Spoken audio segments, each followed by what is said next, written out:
The Battle of Eylau Napoleonic Wars, Part 6. After his victories at Austerlitz and Jena Auerstedt, Napoleon seemed unstoppable. Austria had been humbled, Prussia shattered, yet the Russian army remained in the field.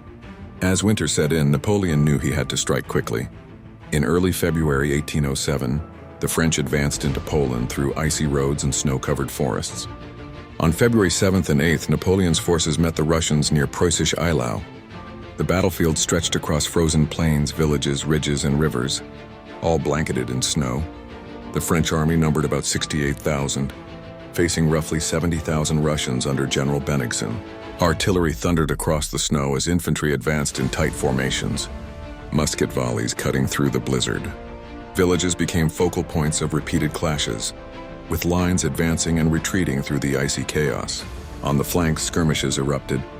Sultan lands pressed Russian positions, driving troops from ridges and frozen rivers, while cavalry detachments engaged in repeated charges and countercharges. Then came the defining moment. As the French center teetered, Napoleon unleashed Marshal Murat's cavalry, over 10,000 horsemen, 80 squadrons. They surged forward like a living avalanche, hooves drumming across the frozen plain, sabers flashing. Russian lines shattered under the thunder of the charge. Columns of infantry scattered, artillery crews fled, and the battlefield became alive with motion. A relentless wall of horse and man crashing forward with unstoppable force. The charge stabilized the French center, allowing infantry to regroup and counterattack. Murat's cavalry swept through the snow like the riders of Rohan.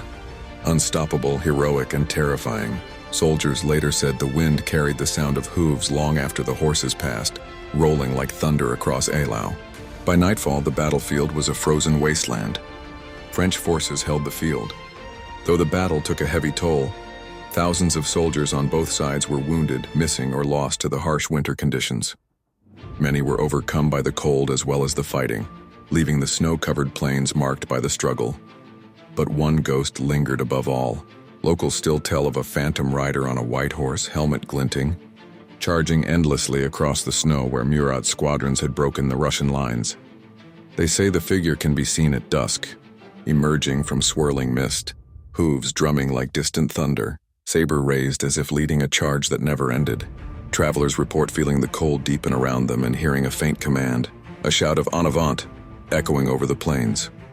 Eylau ended as a tactical stalemate, but it was a test of endurance and courage. Like and follow for Part 7, The Battle of Friedland.